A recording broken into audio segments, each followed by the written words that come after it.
Hey everybody, welcome back. Today we are going to cover the half double crochet stitch, and we're going to go over what to do with our little pesky tails when we're done with our project. Last week we went ahead and covered how to tie a slip knot, how to make a chain stitch, and how to do the single crochet stitch. So if you missed last week's video, I'll go ahead and link it in the description. But if you've been with me since last week's video, then you should have mastered the chain stitch by now. So I'm not going to do that again in this video. And you should have mastered the slip knot. And if you mastered the single stitch, then you'll be a crochet pro. That is a tiny little tight stitch that can be difficult to work with, especially depending on your yarn, but it's a tight little stitch that can be pretty tough to tackle sometimes. So if you mastered that one, you're all set. So for this video today, to do the half double crochet stitch, you'll need some yarn, your crochet hook, a yarn needle so we can sew in our ends, some scissors, and then optional, these two items. This is a backing board. I just made it myself. It's just some cardboard with some duct tape around it so I don't destroy my workspace or tear up carpeting or any type of fabric that you're on. You'll want a backing so that we can use our felting needles. That's what this tool is. It's a felting needle. It's got 3 very pokey needles at the end, and each one of these little needles has got tiny barbs to really bind the yarns together. Really helps to hold your project in place when you've finished it. You can take this little tool apart and use only 1 or 2 needles. These needles come out pretty easily. And when you order a tool like this, oftentimes they come with a lot of extra needles. So it's not very expensive, and I definitely think it's worth it. You don't have to have these items for this video. They are optional. I will teach you just how to sew in your ends as opposed to actually binding up your ends, sewing and binding your ends. But these are definitely good tools to have. So this is the half double crochet stitch. It's a much fuller stitch. It adds body to your project, and it also very closely resembles the knit stitch, or what a stitch looks like when you use knitting needles to put it together. Knitting is notorious for having the V's, and that's what the half double crochet will look like. And on this little swatch, I went ahead and sewed in some of the 2 tails. This one, I haven't clipped this tail yet, but it is sewed in. And then this side here, this tail, I went ahead and bound it in with the felting needles. And you can barely see it, but it really helps to keep that tail in place so it doesn't poke back out. Alright, let's go ahead and get started learning this half double crochet stitch. So I've already got my little chain done. And what we're going to do is we're going to start out, wrap the yarn around the back of the needle, skip the first 2 chains. Remember, this one on your hook doesn't count. So you'll skip this one, and you'll go into the 3rd one. Go into the back loop there, wrap your yarn around, pull it through the 2 others. Wrap it, pull it through the back, go through this one, all 3 of them, just like that. Wrap it around back, go through your back loop here, wrap it again, pull through, wrap, go around back, pull through all of the yarn pieces that are on your hook. Go ahead and just do a couple of these.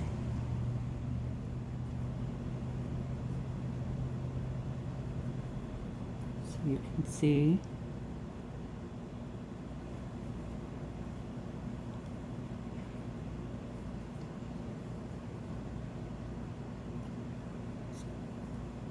Fairly simple stitch when you get the hang of it. Muscle memory kicks in and you just start to go. Remember to keep your work straight. Don't get your chain twisted. Always go through that back loop, because if you get it twisted, it will make your project look wonky, and it's best to know that in the beginning instead of after you've got a few rows done and you realize that you've twisted it. So if you did twist it, just go ahead and take those stitches out. Start that over again.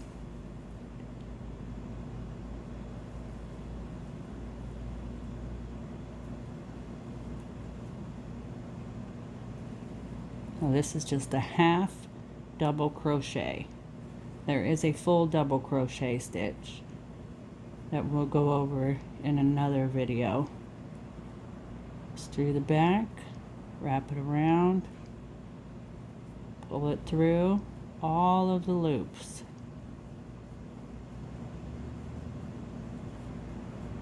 Just that last wrap, you just take it through all of the hoops that you've made on your hook so far. Okay, we're almost to the end. When we get to the end here, we'll go ahead and chain up 2 and turn our work. Now, your different patterns will call for different chain up amounts. So you might have some patterns that will call for you to chain up 5 or to chain up 8, depending on what your pattern is going to look like or depending on what the goal is of the project. So this is just the standard chain up, and then for you to do, say, a project of your own, if you just wanted to go on your own and make maybe a washcloth or something, it's recommended that you just chain up 2, and then you start into that 3rd stitch. Always remember that your stitch on your hook does not count. So skip 1, skip 2, and go into the back of your 3rd stitch. So I'll go ahead and finish up a couple of rows, and then I'll come back and we'll go over how to tuck these tails in and how to clean up your project. Okay, so I just went ahead and did a few more rows up, and now we're going to go ahead and bind off our work and sew in those tails. So I'll go ahead and cut my yarn here. I just pull this one through, just like that. Make your yarn secure. Now, we're going to go ahead and put our string, put our yarn in our needle, right through our crochet needle or our yarn needle here. We're just going to kind of weave it in and out of our work.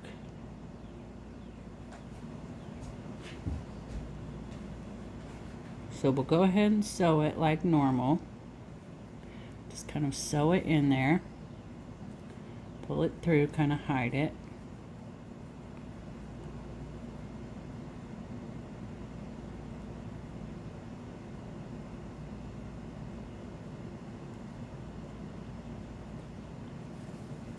Sew it through, just kind of hide it. It's a little harder to hide this color of yarn because it is colored, but oftentimes you can hide it a little better if it's all the same colored yarn. But it's fine, you don't really see much of it. So most videos that you see when they talk about just sewing off your yarn to bind it off, they'll just sew it through a little bit, clip the ends, and then that's it. That's how your yarn's supposed to be. Well, I always feel like that's not so secure because I always feel like it's going to pull out. I feel like you can always see the end of my tail here.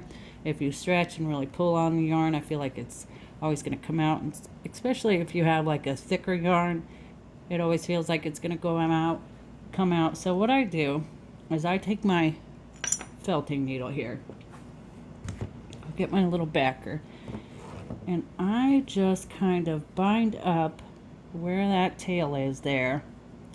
I'll take that and I'll work it into the other yarn with my needle. What this felting needle does is it binds the yarn fabrics together. It just binds it all, works it, it kind of tears the yarn fabric and binds them all in there together. Kind of makes a mess of them without really seeing the mess. So I just give it a few good pokes, depending on the yarn, depends on how much I'll poke it. You can kind of hear it ripping. That is binding all those fabrics together. So then when you put it, then when your tail's in there, you can't really see it. You can stretch it and stretch it and stretch it. You can even bind this last little hoop right before it into the yarns next to it, and it'll just secure the project really well.